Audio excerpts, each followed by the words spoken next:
Oh, we are live, Calcio Connection, and we are missing a person tonight.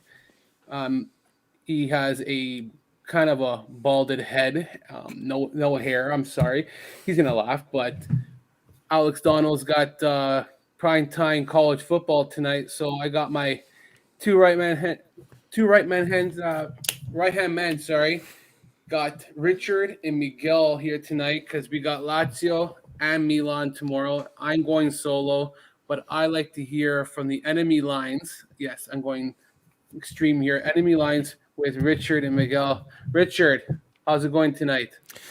It's going well, man. Thanks for having me on. Yeah, enemy lines, especially since you're Interisi, right?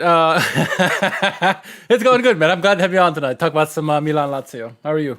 Not bad, not bad. It's gonna be a tough game tomorrow. That's what I know. But Miguel, how you doing, man? Thanks for joining us. I'm doing great. It's a pleasure to be here. Just excited to see what's going to happen tomorrow in the afternoon. Yeah, absolutely. And I guess the first talking point we can probably go to is Olivier Giroud. I guess that's one of the biggest main talking points, and it seems that he's cleared and to go. And what do you guys think about Giroud being in the lineup for tomorrow night? I'll start with you, Richard. Yeah, starting off with Big Sexy, right? Yeah, I mean, he obviously brings the good-looking quotient up already with this game, with his entry. It's a big entry for Milan, I think. Not having Zlatan already, and who would replace Giroud if he wasn't there? Would it be Leao or maybe Rebic? Giroud's the way to go. He's obviously grasped or gotten shook the number nine curse away that never really was. We never really had a talented number nine until Giroud. It seems like it's been years since we've had a quality striker up there, and so minus Zlatan, of course. And so it's a huge boost for them, I think, to have Giroud. You got a striker there that's really gonna occupy the defenders, and so I think it's gonna be it makes the job a little bit easier for the rest of the team because they don't have to pick up that slack of a striker. Not that he's going to guarantee to score anything, but him in the lineup is huge for the team, I think. And how about you, Miguel? How do you see Giroud in the lineup tomorrow? Giroud being in the lineup tomorrow is an absolute game changer for Yeah, Milan. yeah. Number one, you can start Giroud and you can bring Ibra off the bench, which is impressive. Or you can do the other way around. You can have Ibra get the start, get him 45 minutes, and after halftime, you can put in Giroud. Nevertheless, Giroud is a big contributor to Milan. Um, you can see in his link up play in the final third some of the short 1-2 passes that he does with Leao and Brahim Diaz have ended up in the back of the net. So his hold up play for Milan and the attacking output is very much detrimental for the team. And to have him back for this game, a game that could potentially decide, the top four race, because these are a big 3 points that are at stake here against Lazio. So having him in the lineup will be great for us. I'm just curious if you start Zlatan because of the short period of time that he started, like he was training this week, because it wasn't clear till what Friday, or do you go and you hope that you force Zlatan into the starting nine? Like it's tricky because if Zlatan does start for Milan, I don't see him going the whole 90 minutes. I say max is 60 minutes, and then Giroud comes on for 30 minutes because you can still get a half an hour out of him, even though he's not fully fit. He's already played 2 games this season. He's been practicing since preseason training. Um, it's kind of a tricky scenario, and I'm curious to see how Stefano Pioli kind of tackles this scenario. And I want to ask you first, Miguel. Like, who would you start in this situation tomorrow? Because it's a big game, even though it's early in the season. Personally, if I was Pioli, I would start Zlatan, give him 45 minutes, see what he can do in the first half. If he can get a goal within the first half, that's great. And then you sub him off after halftime because you have a game on Wednesday. You know he's going to want to play against Liverpool. He's going to want to get the start. And you starting him ultimately gives him the most time to recover from the game. If you don't start him and you bring him on halfway through the game, that's less time for him to recover. And 39, pushing on 40. He doesn't have the likes of Giroud, who's younger than him. So if I'm Pioli, I start Ibra, give him 45 minutes, see what he can do, and then bring on Giroud off the bench.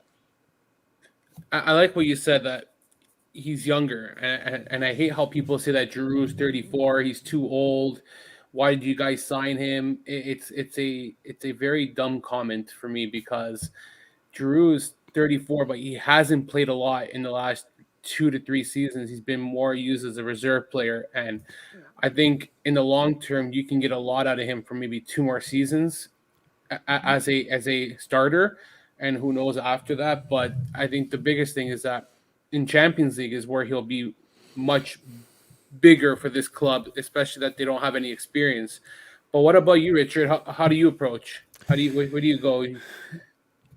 Before I answer the question, I want to say ciao to Joe. That's a funny comment that he made about you there in the comment there. And, I do want to say, no Alex is on the show, so I am bringing a little bit of culture to this podcast with the opera behind us here. You can see the Met Opera behind me. Anyway, to your question now.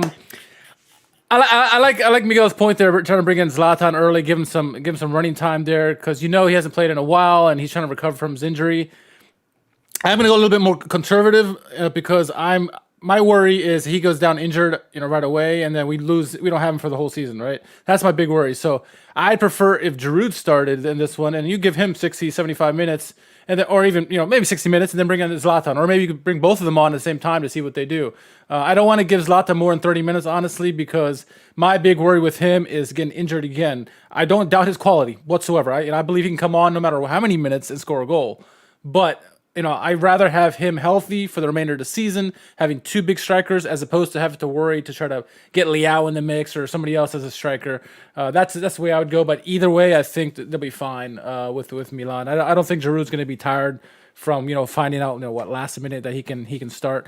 I think he's been practicing on his own, and these the older guys, right? Giroud and Zlatan, they can train by themselves and still be fit for a game. So I'm not worried about that aspect at least. No, absolutely. And we know that by the time people listen to this pod tomorrow, the game's already going to be done. So I don't want to go too in depth to the game. And I like to hear, and I know you were on the pod this past week, Miguel, but I like to get more in-depth analysis on Milan's season, actually. Sorry, their transfer market and how they've done, and a look towards their season, because you guys have a very good understanding of what has gone on. And I'll start with you, Richard. Like, how would you grade Milan's transfer market, and out of 10? And did they do enough to get them into a top 4 position and basically go to Champions League for a successive season? My pre prediction for the table, I had Milan winning the Scudetto. And that was before the transfer market wrapped up. And then once the transfer market wrapped up, I did reassess my top 20 once again. And I still have Milan as the favorites to win the Scudetto. In my opinion, and I'm probably one of the few people who thinks this way, out of 10, I'd probably say Milan do it an 8 out of 10. Not because they brought in all these crazy names, it's because they kept key players, people who were on loan with option to buy, and they bought them. Tomori was huge, Brahim Diaz, and so on and so forth. I mean, all these players that they kept, and they added some pieces here and there as well. Mike Maignan is fantastic. They lost Donnarumma, and they're bringing another quality goalkeeper.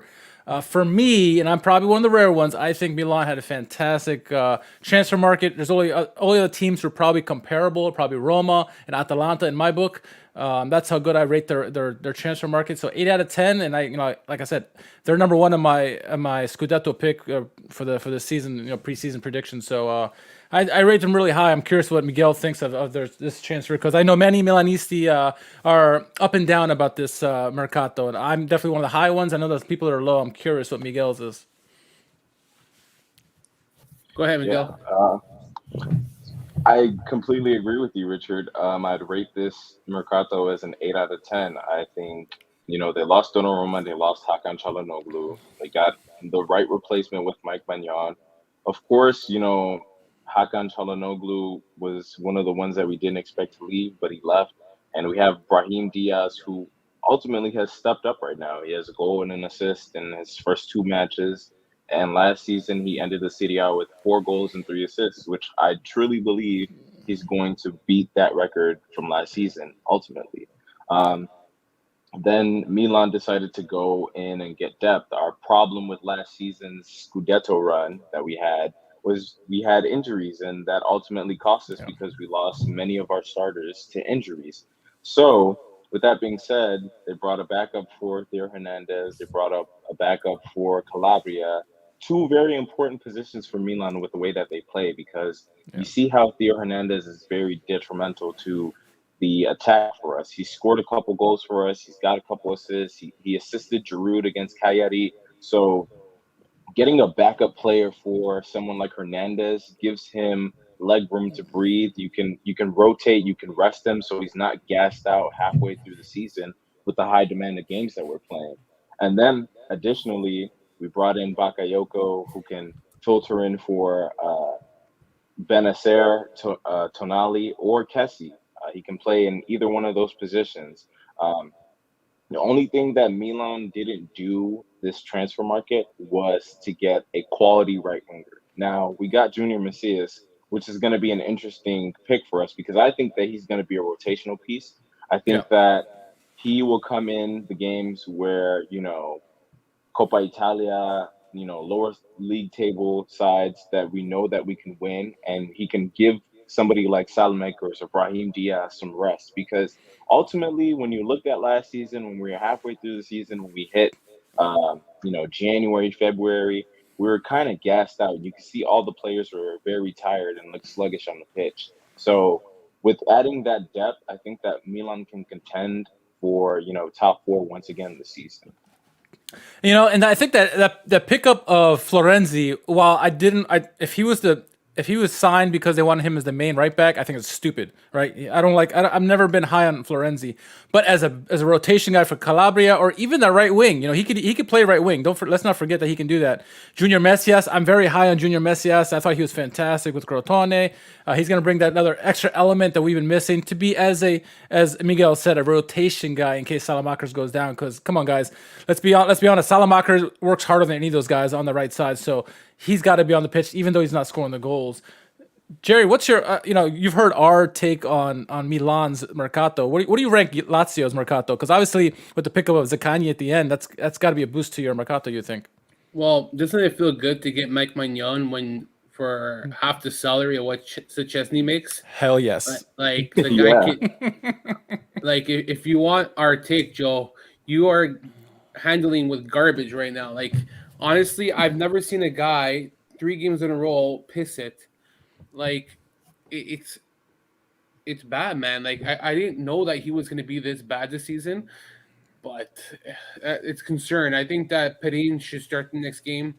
Maybe get Szczesny a break. Not the Champions League game. You obviously want to go to Szczesny for Champions League because of experience, but after that, you got to consider Perin, man. Like Perin's not a rookie. No. Like it's not like Inter where you got Inyo Radu in the back, like and you keep on having Butterfingers to start him. Like a guy like Perin who did well, I think it was Genoa. 25 years old around there. You give him the opportunity. You see if he can become something with Juve, because you don't want to run this guy to the ground. And if it's mistake after mistake, it's bad. But as for Lazio, I wrote a piece and I gave them a 7.5 out of 10. The biggest I would have gave them a higher mark had they signed David Luiz. I'm very disappointed that we did not consider to sign this guy, even on 1-year contract like Flamengo just did today. I think it was just announced an hour ago that he was signed, and it will be the perfect backup to Lucas Leiva because he can play the CDM role. A good backup to Luis Felipe because he's a center back. Like you kill 2 birds with 1 stone there. Like that's the guy. He has experience, understands how to play under Sarri. Wouldn't take him long to adjust to the team, but big loss. But overall, yeah, I think that at wingers they brought in Pedro. We got Luca Romero, and I'm actually excited about that signing. 16-year-old, and finally we're looking towards the future because that's the only way we can get talent in Lazio. Because our Primavera is Bush, I would say. Zaccani was a surprise, 10 million. I Yeah. think. Well, he's actually 8 million plus 2 million in bonuses if that even reaches. So this kind of reminds me of a Ciro Immobile, Luis Alberto kind of deal where very low dollar value here and the reward is high, like cost effective deal where I can see that and turn into a Felipe Anderson / Joaquin Correa deal down the road where they sell him for 30 million, 40 million, and they make another value. Like it's crazy how Lazio continue to do these deals, and they're just it blows my mind. Like, how do you get Zaccani for 10 million? Like Felipe Yeah. Costas should never have been thought about. I'm sorry, man. Like that, we wasted so much time on Costas that it ruined our transfer market away. And then the liquidity index ratio was another freaking hassle. But credit to Latito because he put 10 million. They were able to register the players before the Empoli match, and he's kind of stepped up. And what I don't like is that because of how Inzaghi left the club, right? And I kind of find it's like a vendetta where like Lotito wants to get back at Inzaghi and showing, hey, I'll spend $40 million. I'll be a little ambitious and put the money in to get these guys to register. Like it pisses me off because had we kept Inzaghi and actually bought him some players like we did this year, I personally believe that we could have finished in a top 2 spot because Inzaghi was building something in the right path. Now, a lot of people probably won't agree, but I thought the core was there. They have one of the best starting lineups for me. If they're healthy every week, it's a formidable lineup that can compete with the bigger clubs. It's when you have to sub somebody out or when someone gets hurt, it's where the dominoes start to affect and everything comes crumbling down. So Pedro's another good signing. I saw some comments today about him saying that He's been great so far for you guys. Yeah, the Roma shit on him basically. They just took him out and they kind of excluded him. Didn't give any explanation why he wasn't playing, which is kind of disappointing. But how would you guys rank Lazio's Mercato? Miguel, you want to take this one first? I think Lazio did a pretty decent job. I think they brought in guys who's going to play well under the system that Maurizio Sarri is going to play. The Zaccani deal was definitely a surprise because I think Milan were trying to go in for him, and the price was, I think, 12 million or 15 million, something like that. So to pull it off for 8 million, 2 million in bonuses, it's a very lucky deal. I wish Milan would have been able to get Zaccani for that deal, but I think that they have done well enough to be able to, contend for a Europa League spot. I think a Europa League spot is the spot for this team because they still have a lot of growing and learning to do under Maurizio Sarri because of the way that he plays. And Maurizio Sarri is really one of those guys who's one-sided. He wants you to play the way that he wants you to play in his system or he's not going to play you. So I think with that being said, they have the season to, focus on that. And they brought in some quality youngsters that, like you said, Jerry, is for the future of the team. So they can continue to build on with that. And hopefully things play out well for them. I see Low Limit Football's in the house. Their whole team is here. That's good to see. Lazio's Mercato is interesting, right? I think obviously great work with the Zaccani at the end. Obviously, I forget who mentioned. I want to say Milan Weekly Podcast mentioned this, but anytime Milan goes after a player, they rate the prices just go up, right? 15 million they were asking for, and then you guys get him for 8 million. That's a steal compared to what we were trying to get him for. So I think adding him is obviously a boost. I think. If you don't include Sadi, you're probably looking like a 6.5 out of 10. I think, in my opinion. With Sadi though, you included, you have to. I think it's 7.5. I think because to lose Inzaghi the way you did, you needed to have someone who was a big time manager. Sadi, I would say, is a big time manager. He's won Europa League already. He won the Premier League, or he did really well with Chelsea. So, and he won with Juventus, obviously. So. Great job by you guys to get him, and so I think overall it's a decent Mercato. You got you did lose Caicedo, you kept Marici, but you made some other moves here. that I did. They were kind of sneaky, and I like how they're doing. And then the core is still there, I think, and that's the most important thing. Someone mentioned in the comments, SMS. You guys kept him for so long, Luis Alberto as well. I mean, the fact that you guys still have those talented players is fantastic in itself, and that should be credited to Lotito. So it's a good team. It's a strong team, and once Sarri ball is in full swing, it's going to be dangerous for the league, no doubt about it. The question is, are they there yet? That's what we're all trying to figure out right now.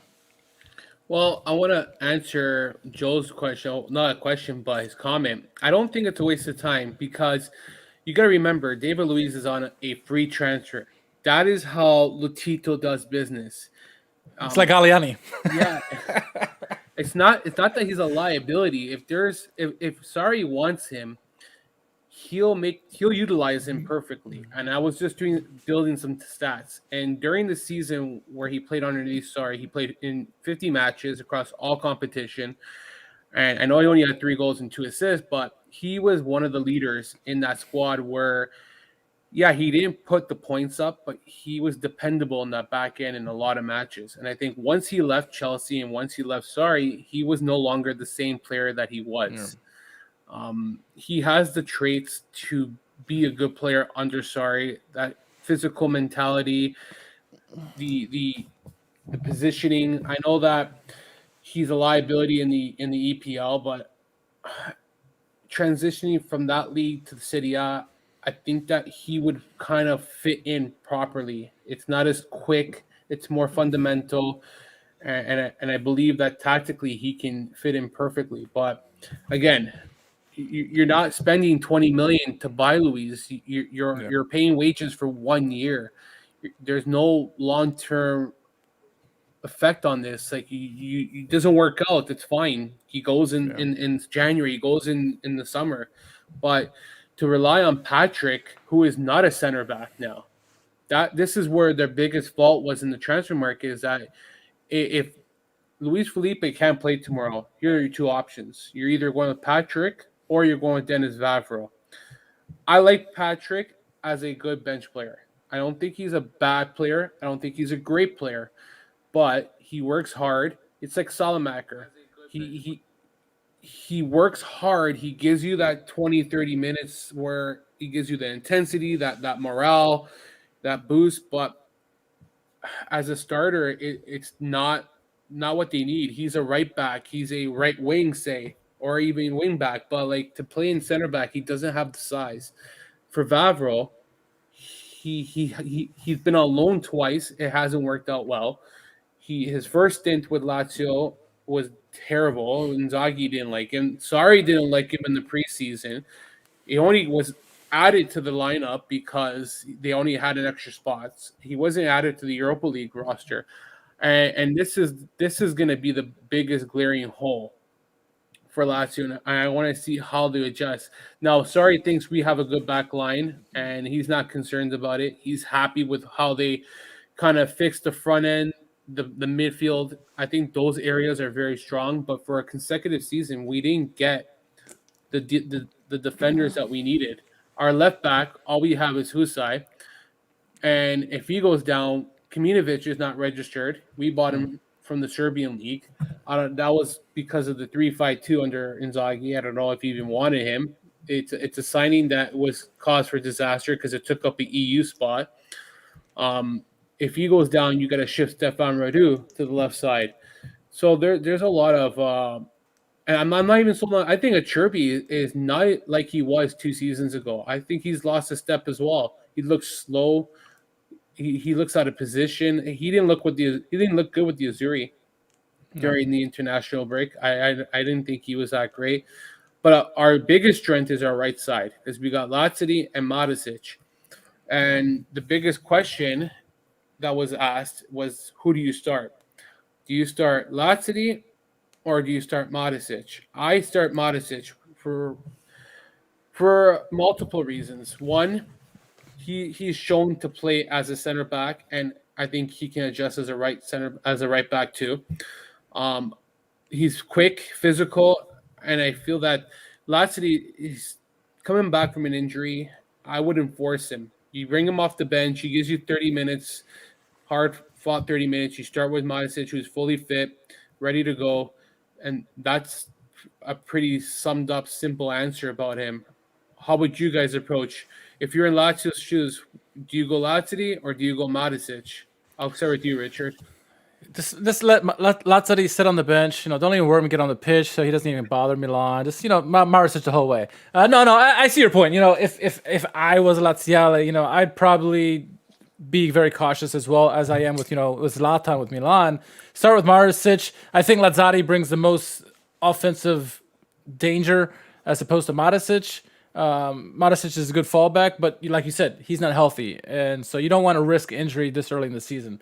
So you probably want to start Matisic and then bring in Lazzari off the bench. But we saw what Lazzari can do with when him and SMS hook up. I mean, they read each other so well, and they've already, and they hooked up for that great goal. So it can be interesting with them. But you don't want to rush players coming off an injury because they go down. You guys are already hurting for depth as it is. You have a good starting 11, but if some key players start falling off, then where you're at, right? That's going to be the big key. So I would start Matisic, I think.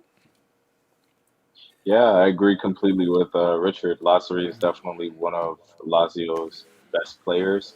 And I think that he contributes a lot, both attacking and defensively for the team. So you don't want to rush him and potentially aggravate an injury and have him out for longer.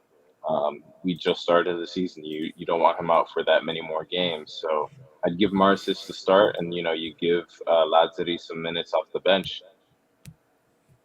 So I feel bad because I've been neglecting this question, and it is a ex-Milanisti, Pepe Reina, and I don't want to see this guy in net, but I have to give credit where credit's due, and this guy can still pass the ball out from the back end, but he's not going to have the time and space like he did against Spezia, or he can deliver a long ball perfect right to Felipe Anderson's foot, and no questions doubt.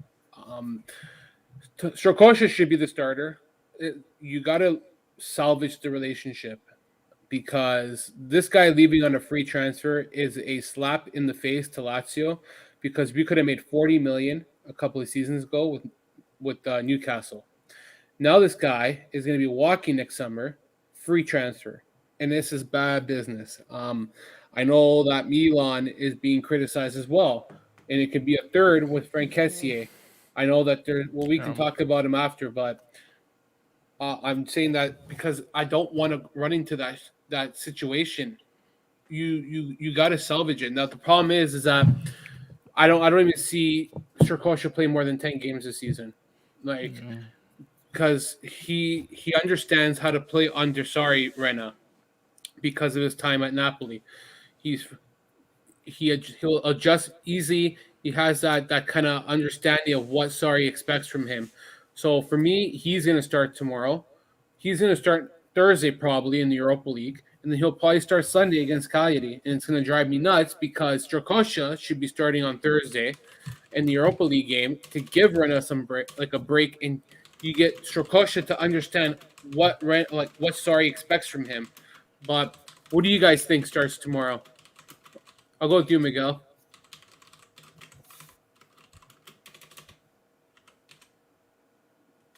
What'd you say? Yeah.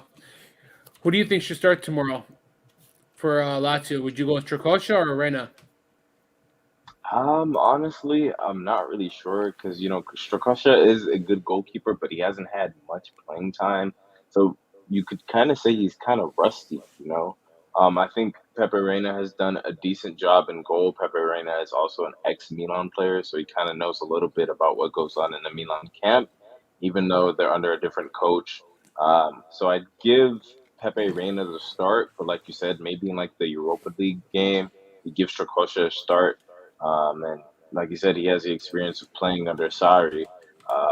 So it's really up to Sarri to decide. And losing a player on a free transfer is never what you want your club to experience. So hopefully they can salvage the relationship and just keep him at the team or sell him because a player walking for free isn't the best unless they're an old aging player that nobody really wants. That's an interesting question. You know, who you'd start in goal? Can you start Adamonis or whatever his name is, that third goalkeeper that you have? I don't know. You know, Strakosha. You know, it's difficult to say. I mean, what I think you guys have done to Strakosha has been very harsh. I thought he was a fine keeper. I don't think he was like great or anything, but I didn't think he was poor. The way he's been casted out, it's pretty bad. I think the way he's done it. And my fear is you start him in goal, he's fantastic, and then has a resurrection. I don't really want to see that as a Milan fan. I wouldn't mind seeing Reina. Yes, he's good at penalties and stuff like that, and he has some knowledge of Milan, but he is prone to the mistakes, and his leaping ability isn't that great. So if you can get a nice good shot off on him, his leaping ability isn't that great to try to reach it. His reactions are fantastic, right? And his passing ability is quite good. But between the two, I guess I would keep Reina in there as a Milan fan, hoping that he would make the mistake as a Szczesny has been doing lately. So it's hard. I mean, like I said, what's happened to Strakosha, I think, has been rough on him. Yeah, he's had some poor games, but what goalie hasn't, right? Did he have some great games too? Yes, he did. And you gotta, in front of him, he didn't have the greatest defenses also as well previously. So it's hard what's been done to him. But right now for me, it's my money. I'd probably say Pepe Reina. He's been in the goal. It's his right now. Let him have it. So we kind of have an idea of who we think is going to start in goalkeeper for Lazio, but let's shift for a minute here. And I like this comment here. Latito refused 120 million from Milan for SMS. I don't know what to believe when it comes to SMS with the valuation, but I can say one thing for sure. He is not leaving Lazio anytime soon. And I can see one midfielder going to Milan next summer, and that's Luis Alberto. I know that it didn't happen this past summer, but if they were to make Champions League for a successive season, you got to start thinking that the money's starting to come in. They're earning funds this year. If they advance to the round of 16, and he wins in the first round, it all adds up. And I think that even if they don't finish top two, I think third place is vital for Milan because they go to the round of 32 into the Europa League, and it's still money that they're making. So for me, I don't see SMS being sold. I'll say that right now, and I'll stand pat on that. I think anybody gets sold before he does. I think he's a leader, and just the way he talks, he's already been vocal about, like, he shows up to training camp. He doesn't make like a stink. He does his thing. He acts like a leader. He's very responsible. He doesn't complain. I want to leave because Inzaghi left. Like, Sadi kept him out right in the first game, and he didn't complain really. He just came back and fucking put up big numbers. That was Alberto actually who was out for the Luis Alberto, right? Yes, yeah, right. Yeah, that was a punishment because of showing up late to preseason. Right. And he wasn't fully fit. And in the second game, he really stepped up and trying to earn the respect of Sarri now. Alberto's a very tricky character because he has the potential to be one of the best midfielders. And he is probably one of the best right now. What holds him back is his attitude. And there's a time and a place when you need to stop and just say, okay, I'm getting paid by the club. I need to show up and just do my job. If they sell me to a club, that's fine. Like Correa treated the whole situation properly, never caused a stink, never refused to not train in preseason. He showed up, did his thing. Tade actually acknowledged him and said that he was a true gentleman. So I ask you guys now, who do you think Luis Alberto would go to Milan next summer? Because I'll tell everybody right now, SMS is not going to Inter. You guys can shut down that whole idea. If SMS gets sold, he's going to Real Madrid. Other than that, I don't see him going anywhere else. Not even PSG. He wouldn't even go there, I believe. But just your thoughts. I'll go with you, Miguel. Do you think a Luis Alberto type of player shows up next summer? Because I personally think his timeline's coming soon because he's 28, 29, and he's in his prime. Yeah, I mean, I think it's a definite possibility. Milan didn't really buy an attacking midfielder. And there were some rumors earlier in the Mercato that, Luis Alberto was trying to push for a move to Milan. With that being said, if his contract is winding down and Milan can get him on a free, I think that, him just playing out this season with Lazio and them getting him on a free transfer would work well for both parties. I don't think Lotito would be willing to sell him, and if he does sell him, he's going to ask for 40 million euros. Which isn't really in Milan's budget right now. So in order to make a happy medium, I think that Alberto plays out the season, and then he can move on a free transfer to wherever he wants to go, and his stint at Lazio will be not tarnished because he doesn't leave in a bad way, but more so as if he did what he had to do to get the move, and he has the respect of players and fans. Because as a fan of football, we see some really bizarre moves and transfers that just happen out of the blue, and as a fan, you feel disrespected because you love the player, you supported the player through thick and thin, and then they just betray you. But it's football. It's a business now. It's not really about character or anything now. So we always have to remember that. I think if Luis Alberto came on a low price, I'm talking about 8, 10 million, maybe even 15, I could see them pulling the trigger. I don't see, I see the comment in here that Milan's owner is cheap. I don't think Elliott is cheap. They're smart. They're not this typical football manager. He's not going to go blowing and wasting money. He's a smart. He's not going to lose this throw his money around like whatever. He wants to keep the money for himself, and unless it's a fully functioning and bringing in all this money, then they'll probably spend money, right? We've heard Maldini say in the past that look, we're not going to spend we're not in any kind of position to spend money until we're making Champions League 3, 4, or 5 years in a row. When all this money's coming in, then we can start opening the pocketbook. At this moment, they're making sacrifices. That's why you've seen all these limits on contracts, and that's why the whole thing with Kessie now, and why we lost Çalhanoğlu and Donnarumma. Because Elliott says this is what we're paying, this is all we can afford, take it or leave it. And so Milan's got to do what they got to do, right? So Maldini's trying to work his magic. So I think if they brought Luis Alberto, yeah, go ahead. A lot of people don't realize that Milan has literally lost revenue in every season since about 2014. Yes. So the books, if you look at the books, everything is a red. And the Yong Hong Lee era didn't help either because that was 415 million euros in debt that we had, and Elliott decided to take that over. So a lot of people are saying, oh, Elliott's being cheap, but Elliott isn't being cheap. He's balancing the books. That's what they did in the first 2 seasons that they were here. Yeah. They ultimately balanced the books. They didn't pay hefty fees or hefty prices for any players. So ultimately, with that being said, we made Champions League, so we're able to spend some money. And the money that we spent was on Maignan, Tonali, and Tomori. We couldn't spend much more after that. And that's why you see the deals that are being structured right now so that the money can be spread out over time and not just, oh, you get money. And then if it doesn't work out, we're still in the red. But that's what I wanted to add.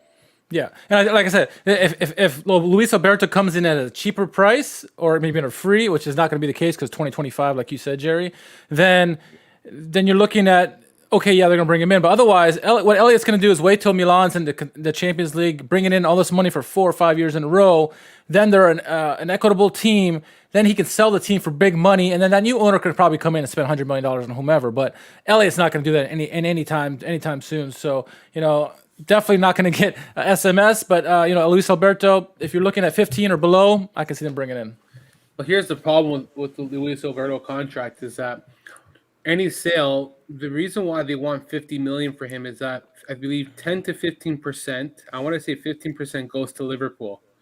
So they got that that buyback where if you sell him, they get redemption on price or something like that. I don't know the actual word terminology, but it's more so when you sell a player to a club, there's a percentage that is acclimated to the previous club in whatever transfer fee.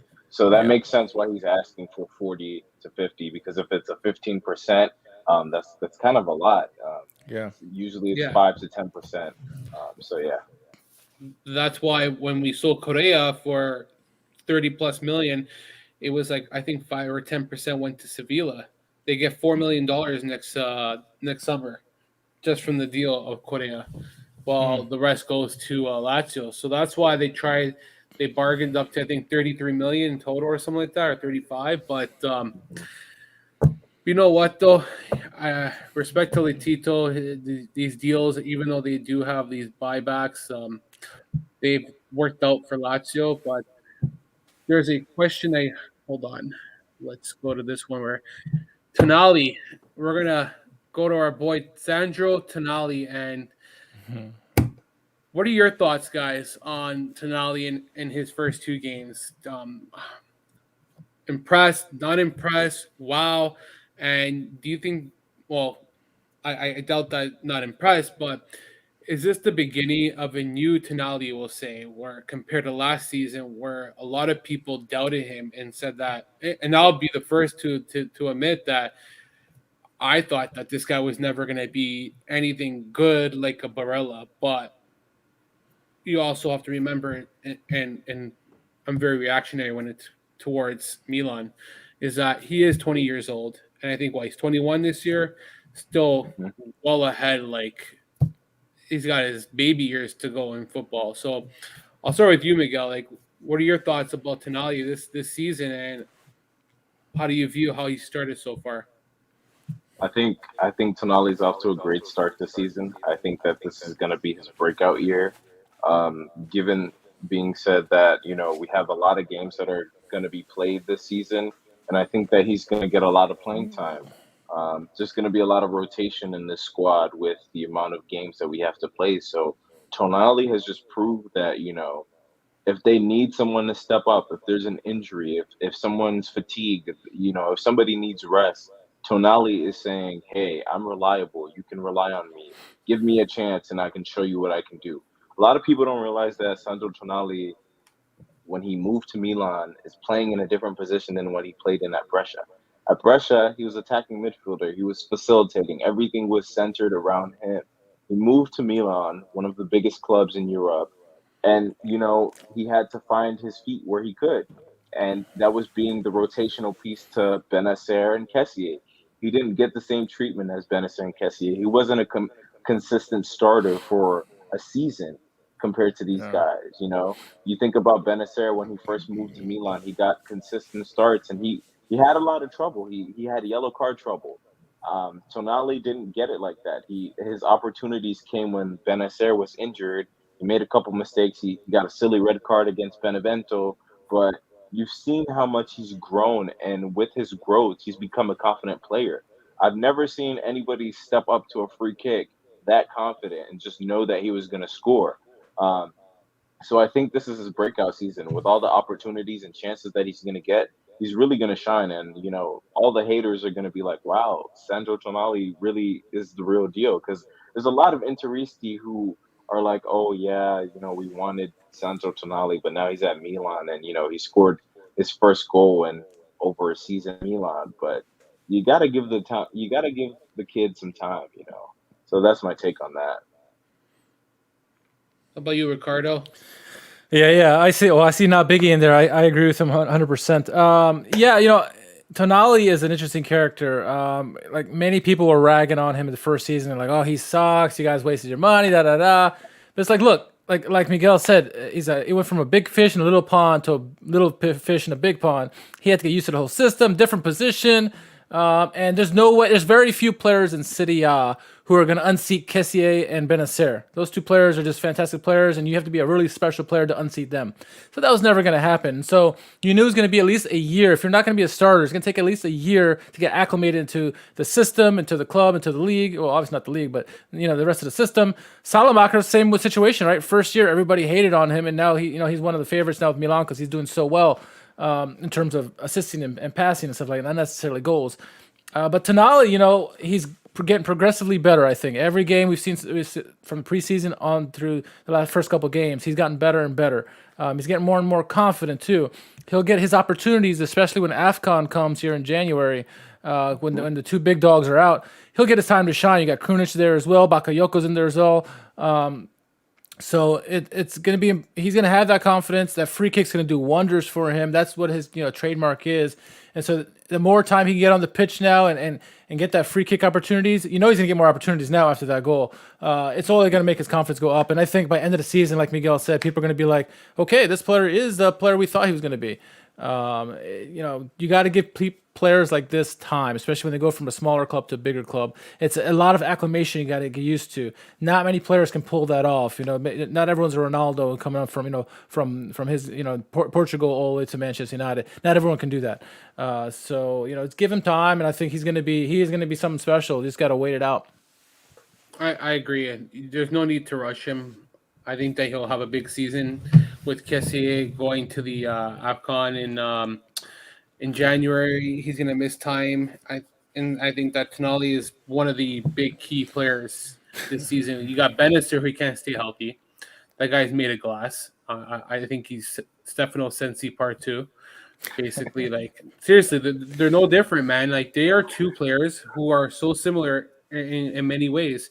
They have the potential to be one of the best midfielders on their team and be an effective, dynamic player. The problem is look, Sensi's not playing tomorrow. He's hurt. And I don't know if Bannister is hurt right now, if he's healthy again. I don't have no idea. He's healthy. But he's healthy now? Yeah. I know that he got hurt one game this season, or he left with an injury or something like that. But I could be wrong. But these guys are, when they're at their best and they're healthy, they are unstoppable. They are game changers to me. The problem is that if they can't stay fit, and it hurts them, and I think that benefits Tonali in a way, because you got Kessié, whose contract we'll talk about next. We don't know if he's signing, if he's not signing. You got Bannister, who is good on most days, but can't stay fit, like I just said. Radic Krunic, the guy is I'm sorry, I'll be polite. He's just not a good player. I have actually refrained from swearing tonight. I'm not sure if anybody knows that. Not Jerry being polite? Yet. I can't believe it. I just think Krunic is not a good player. I just don't rate him highly. He's a good bench player. Come off the bench, kill time maybe, but that's probably at best. And I think that you got Tonali and Brahim Diaz, who are going to have big roles this year and will have to step up for Milan because of multiple competitions of international play. You got Champions League, and there's going to be a lot of matches to be played you need bodies. But I'm going to try to transition this now. We got the hottest topic in Serie A, and that's Franck Kessié. Now, you got people who are saying that negotiations are getting better with Milan and Kessié. You got people saying, I'll believe it when I see it. And I like that scenario. I'm a guy who believes that once it's done, I'll believe. And not Romano. I mean, Gianluca Di Marzio has to say it for me. And once he gives the green light, or Padula, I'm all on board. But do you guys think that the deal gets done, or do you say you can kiss your $9 million because we don't go to that extreme? Because once you sign $9 million for one player, that can really cause a ripple effect, because there are going to be other players who are going to want wage increases. Even if they have contracts, they're going to probably demand that they restructure their contract. If there's any other free agents coming up, that means that they'll probably significantly want $6 million. Say, I'll just ballpark. Now, I'll start with you, Richard. Where's the cutoff line where you say this is the final offer, and if you don't like it, there's a door, and you just proceed, because you don't want this to be a distraction either as the season progresses. That it can creep into the change room. It can affect his mentality, the way he plays on the pitch, or whatever it may be. This is tough for me, because, and I will fight anybody on this. Kessie is by far the most important Milan player. Take out Donnarumma, take out Calhanoglu, anybody else. Zlatan, Kessié is the most important person on this team. And so I'm torn, because I said this to Donnarumma, pay the man what you want. Pay Kessié what he wants. But, you got to look at stability in the long term of the club. I understand what Maldini and Elliott are saying, is that we want stability, we want a profitable team to go on for years in the future and be one of the best clubs year in and year out. So I see that as well. And so, like you said, if you do cave in, which I would love them to do, and give him his $9 million, where does it stop, right? And then you're gonna have this argument going with other players and this and that, like you mentioned. And if you draw the hard line in the sand, say $5.5 million, $6 million is a cutoff line, you're losing a great player at free again. Yes, you brought in Mike Maignan to cover up Donnarumma. You can let the grass grow to be better than Çalhanoğlu. That wasn't, not a big loss there for me. But, Brahim Diaz is obviously something special there. It's going to be hard to replace Kessié. Yeah, Tonali may become the next great player, but he's not there yet. And he needs at least another season or so before he can get to that level. And Kessié is far too important, I think, in my opinion. So I'm torn. I don't know. I mean, I'm going to have to trust Maldini. I'll go. You mentioned how you're gonna wait till Gianluca Di Marzio, says that it's official. For me, they're gonna have to hold the jersey up and I see the paper signing that it's official from the Milan club before I believe it. But it's a hard one for me. Any other player, I would be like, draw the line, $5.5 million, $6 million. That's it. That's a cutoff. But Kessié, man, it's just he's been so special to the club and he means so much to them. It's hard for me. I don't know. What about you, Miguel? Yeah, this is a very delicate situation here that we have on our hands. Yeah. Like you said, Richard. Okay. Yeah, like you said, Richard. This is one of the most important Milanisti in our squad. I think he does so much for Milan to be able to function on the pitch, whether they like it or not. If you saw the last game, how he was taking bodies of Atalanta players just so we could win the game, that's just something that you can't replace. And in my opinion, I think that the cutoff is 6.5. To me, dude, you're on 2.2 million a year. That's triple your wages. Take it. You'll get another pay rise in a couple of seasons once we make the Champions League more consistently. That's it. Because now we're at a delicate spot because Kessié renewal hasn't been done. Once that's done, we have to do Theo. Once that's done, we have to do Benacer. And then, the list goes on. And you just can't afford to give a guy like that $9 million. Like, I wish we could afford to do it. If we could, we all know Maldini would be like, yeah, sign it in a heartbeat because he's an important player. But I think that Kessié also has to think about the stability of the squad. And, for a guy like him who's been here through, the 2017-18 season, being through the Young Hong Lee era till now, I think he should be one of those guys that understands. Now, personally, again, like Jerry said, there's a lot of shit that goes on in the media that you can't really believe. So, I don't know what to believe. Kessié said he was going to renew, so I'm going to trust that he's going to renew. If he doesn't renew, then that's on him. He said that publicly, and then he gets the backlash for that. For now, we wait. I'm expecting Milan to go somewhere between 6 to 7 million and give him that contract because we're going to lose Ibra after this year. I don't think he's going to renew again. Yeah. So you can give that money that you were giving to Ibra to Kessié. But we'll see what happens. I really hope that he resigns because I'm getting his jersey in the home kit. So I already got it. It would be a slap in the face if he leaves the season after. But I really hope he renews. I guess the final question, guys, we'll cap it off here is, who do you have winning tomorrow, Lazio or Milan? I'm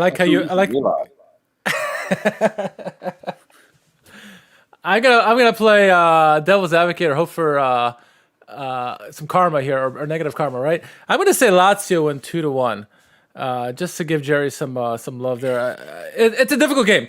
Obviously, I love the way Milan is playing right now, and I have them as the favorites for the Scudetto. But you gotta like what Lazio's been doing so far for the first couple of games, right? Sarri ball seems to be influenced already, and can Milan stop Lazio's attack? That's gonna be the key thing, I think. When Lazio have the ball, is Milan gonna play well enough defensively? That's been when we first couple games, the other opposition has had their chances, in their end, in Milan's end.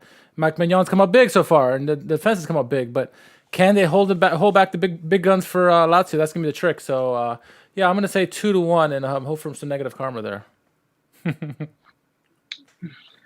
Yeah, I mean, as I said, I'm feeling a bit confident for this game.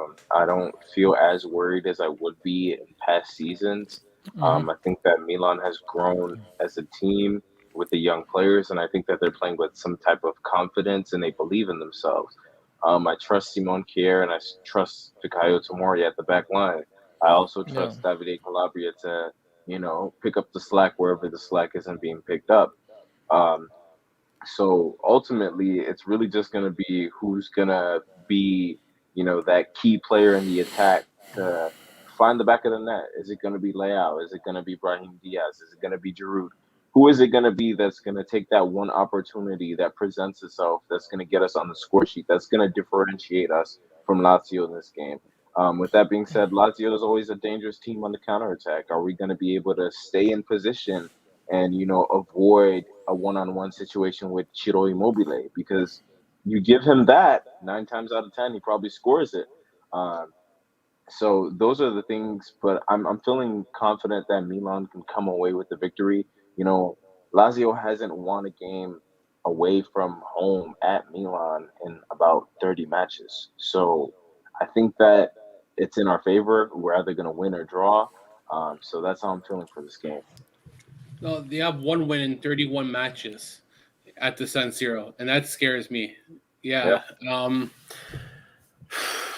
I personally at the beginning I didn't like Lazio, but the more I think about it, they didn't have a lot of players go on international duty. I don't know for Milan's case, but we We only only had had like Salamakers and Theo Hernandez Calabria. okay. Uh, for starters, I like Immobile tomorrow. I think that he wants redemption for how he played with the Azzurri. He's already said it that he is going to go into tomorrow's game looking to bounce back. Um, he owns Milan. I know Joaquin Correa has always loved playing Milan. He's no longer there, but Cheeto is just as dynamic, and he has scored in 3 straight games against them. So that's kind of something I look at because it's a trend that's really good because it's similar to Napoli where he has scored I think 6 straight games against Napoli and he's come up big. And there's certain teams where he can really be a difference maker. Now Milan does have 30,000 fans in attendance, and that's going to be really huge for them, and it's a lot of momentum. I believe Lazio has 5,000 or 2,000 in attendance or something like that. It might be a big number. I think it's like 2,000 they have. But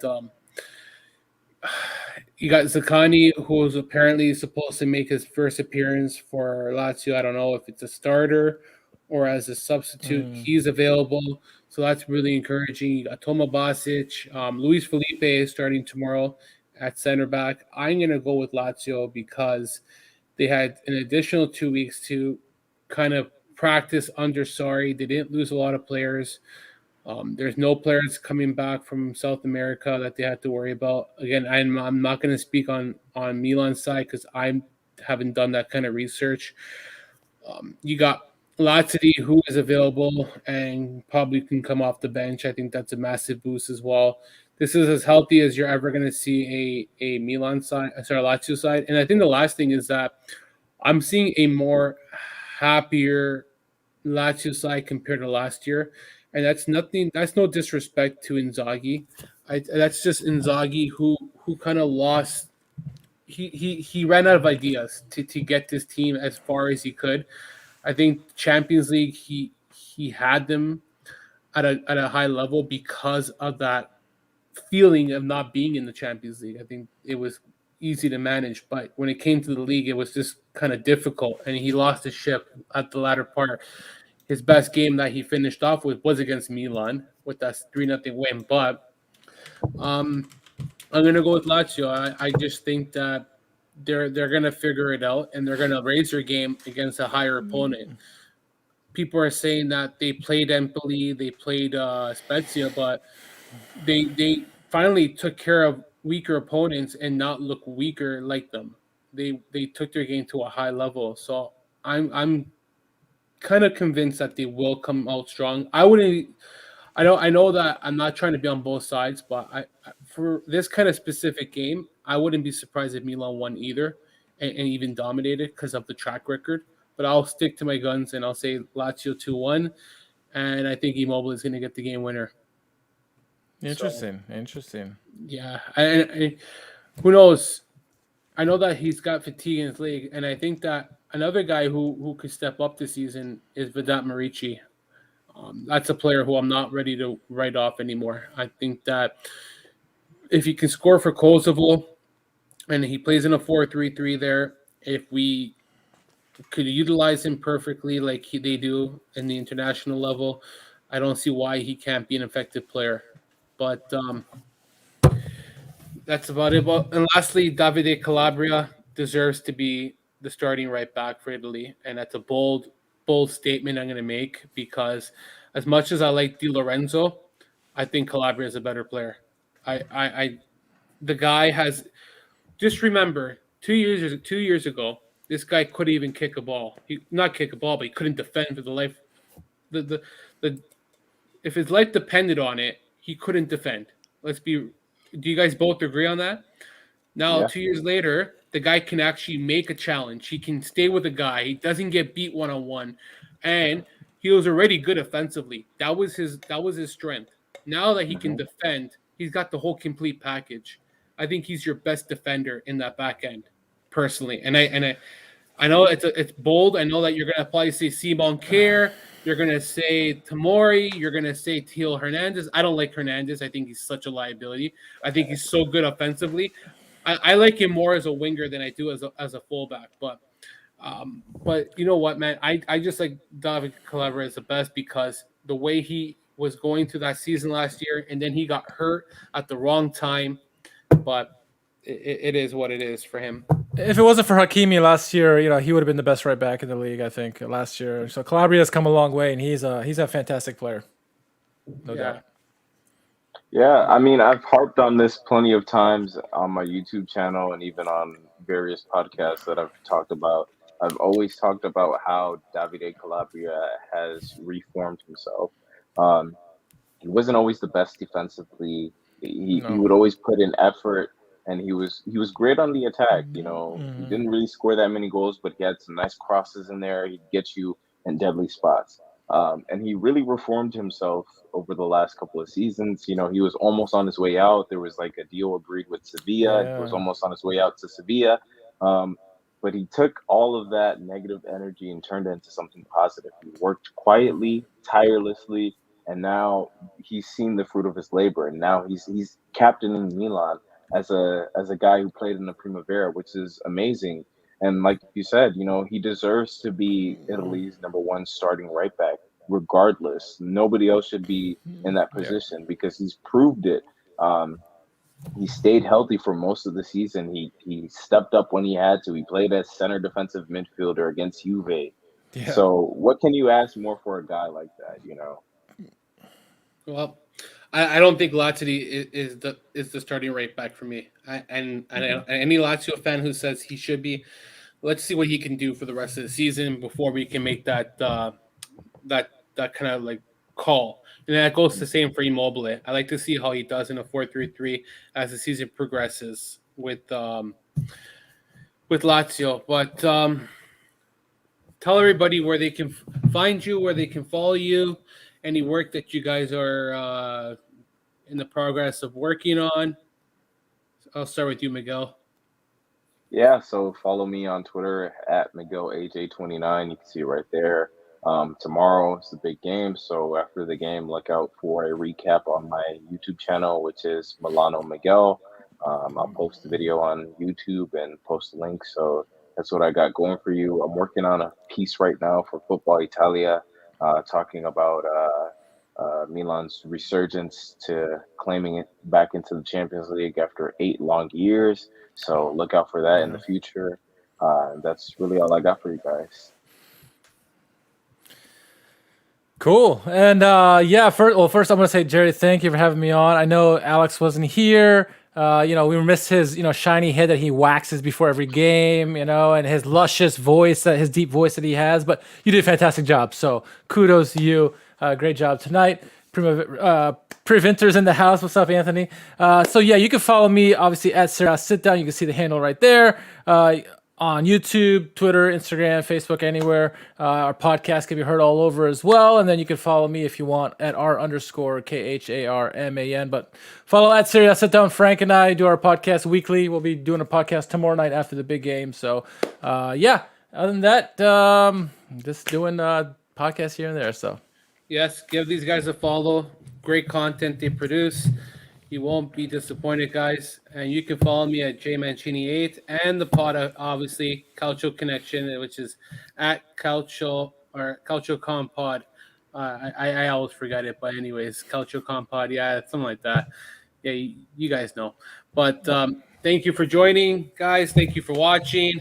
And everybody have a great night. And Forza Lazio, because tomorrow I am going to be sweating very hard and I'm going to be really nervous. No, that is not what we want to see. But cheers, guys. Have a great night.